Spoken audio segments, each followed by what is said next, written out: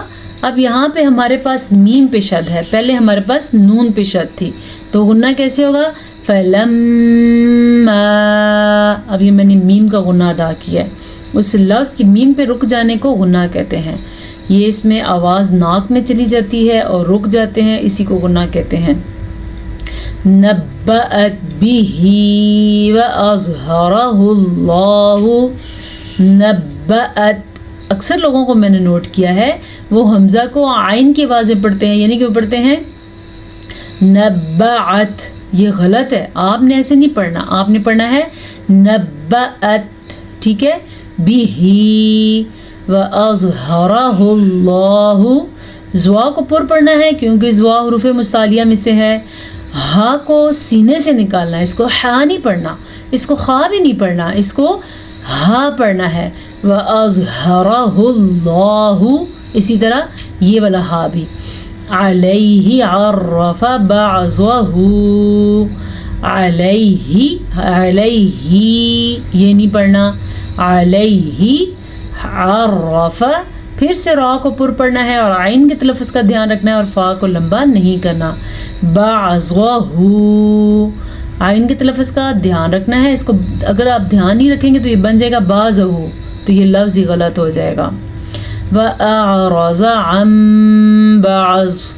اچھا جی, یہاں پہ ہمارے پاس حمزہ بھی ہے اور عین بھی ہے, ان دونوں کی آواز آپ نے نکالنی ہے. کیسے نکالنی ہے؟ وَأَعْ. آپ اب خود امیجن کریں کہ میں کیسے حمزہ اور عین دونوں کو نکال رہی ہوں. وَأَعْرَضَ, را کو پر پڑھنا ہے کیونکہ را پہ زبر ہے, اور زوات کو حروف مستعلیہ ہونے کی وجہ سے پر پڑھنا ہے. عَن بَعْض. یہاں پہ تو قاعدہ آپ کو پتا ہوگا کون سا قاعدہ ہو رہا ہے, نہیں پتا؟ چلے میں آپ کو بتا دیتی ہوں کہ قاعدہ کون سا ہے اور اس کو ادا کیسے کرنا ہے. جب کبھی نون ساکن یا تنوین کے بعد حرف با آ جائے تو نون ساکن یا تنوین کو اس چھوٹے سے میم میں بدل دیتے ہیں. اب جنہوں نے تجوید بنائی ہے یا جنہوں نے اعراب لگائے ہیں انہوں نے ہمارے لیے یہ آسانی کی ہے کہ میم لگا دیا ہے, ہم نے صرف ادا کرنا ہے. کیسے ادا کرنا ہے؟ یہاں پہ رک جانا ہے اور یہ غنہ بھی کرنا ہے, ناک میں آواز لے جانی ہے. کیسے؟ عَن بَعْض, عَن بَعْض. جب ہم رکتے ہیں تو یہ ایسی آواز ہوتی ہے جو سیدھی ناک اور ماتھے تک فیل ہوتی ہے اندر تک. فَلَمَّا نَبَّأَهَا. میم پہ میں نے غنہ کیا کیونکہ میم پہ غنہ بنتا ہے شد کی وجہ سے. نَبَّأَهَا بِهِ. قالت, موٹا قاف. مَنْ أَنبَأَكَ هَذَا. اب ادھر دو قاعدے ہیں, ایک تو نون ساکن کے بعد حمزہ آ گیا ہے جو کہ حروف حلقی میں سے ہے, تو حمزہ کی وجہ سے ہم یہاں پہ ظاہر کر کے نون کو پڑھیں گے, چھپا کے نہیں پڑھیں گے, کیونکہ نون ساکن کے بعد حروف حلقی میں سے اگر کوئی حرف آ جائے تو اس نون ساکن یا نون تنوین کو چھپا کے پڑھتے ہیں. جیسا کہ اسے ہم پڑھیں گے من انبأک, اور نون ساکن کو ہم نے میم میں بدلا ہے تو اس کو ہم غنے کے ساتھ پڑھیں گے اور ہونٹوں کو بند کر کے پڑھیں گے. انبأک ھذا. قال نبأنی العلیم الخبیر. قال یہ ہے موٹا قاف کیونکہ حروف مستعلیہ میں سے ہے. نبأنی العلیم الخبیر. عین کے تلفظ کا خاص خیال رکھنا ہے اور خا کے تلفظ کا بھی خاص خیال رکھنا ہے, کیونکہ خا ایسے ادا کرتے ہیں اور اس کو پر پڑھتے ہیں اور یہ حروف مستعلیہ میں سے ہے. وقف کی وجہ سے را باریک پڑھی جائے گی, کیونکہ جب وقف آیا تو را ساکن ہو گئی, پیچھے ہم نے دیکھا تو یا بھی ساکن تھی, اس سے پیچھے دیکھا تو یا کے نیچے زیر تھی, تو اس وجہ سے اس زیر کی وجہ سے را باریک پڑھی جائے گی. یہاں تک تو ہمارا سبق ہو گیا آج کا, یعنی آیت نمبر 1 2 3 تین آیات ہم نے پڑھ لی ہیں. اب ہم چلتے ہیں اپنے تجوید کے قاعدے کی طرف. تجوید میں آج ہم نے پڑھنا ہے مخرج نمبر 17. مخرج نمبر 17 جو ہے اس کا نام ہے خیشوم, اور یاد رہے یہ ہمارا مخارج میں سے آخری مخرج ہے. اس کا نام کیا ہے؟ خیشوم. اس کو خیشوم کہتے ہیں. خیشوم کا مطلب ہے ناک کی جڑ. یعنی ناک جو آنکھوں والا جو حصہ اندر کی طرف ہوتا ہے نا، اس کو ناک کی جڑ کہتے ہیں. جو جہاں سے ہم سانس سامنے جو منہ کے اوپر کا جو ناک کا حصہ ہے یہ سٹارٹنگ ہوتا ہے، اور جو اینڈ میں ہوتا ہے وہ ناک کی جڑ کہلاتا ہے. اسی کو کہتے ہیں خیشوم.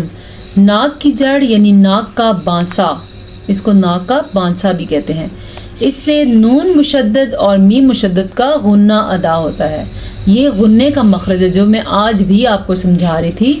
یہ ناک کی جڑ سے نکلتا ہے اور بالواسطہ اس کی آواز سامنے والے ماتھے کے سامنے والے حصے میں بھی فیل ہوتی ہے، کیونکہ یہ ناک کا جڑ یعنی ماتھے سے جو اٹیچ حصہ ہے ادھر سے یہ نکلتا ہے. کیا نکلتا ہے؟ نون مشدد کا غنہ اور میم مشدد. نون مشدد اور میم مشدد کا غنہ ادا ہوتا ہے. جیسا کہ نون کی مثال ان، اب آپ غنہ کریں نا، آپ کو خود ناک کی جڑ سے آواز نکلتی ہوئی فیل ہوگی اور آپ کے ماتھے میں بھی ہلکی سی لرزاہٹ فیل ہوگی. ناک میں بھی لرزاہٹ ہوتی ہے اور ماتھے میں بھی. انہم. دوسرا لما امتن، یہ دو لفظ ہیں. اسے جو اکثر میں آپ پہ زور بھی ڈالتی ہوں کہ نون کا غنہ ادا کریں، میم کا غنہ ادا کریں، وہ خیشوم ہوتا ہے، یعنی ناک کی جڑ، ناک کا بانسا. اس سے نون مشدد اور میم مشدد کا غنہ ادا ہوتا ہے. لفظ میں نے آپ کے سامنے پڑھ لی ہیں، یہ دو لفظ اس میں شامل ہیں. آج تک کی کلاس کے لیے اتنا کافی ہے. انشاءاللہ نئے سبق کے ساتھ ہم آپ کی خدمت میں حاضر رہیں گے. بس آپ ہمارے ساتھ رہیے گا. اگر آپ ہمارے ساتھ رہیں گے تو انشاءاللہ تعالی ہم نے قرآن مجید مکمل کرنا ہے اور مکمل قرآن مجید ہم نے درست پڑھنا ہے. السلام علیکم ورحمۃ اللہ وبرکاتہ.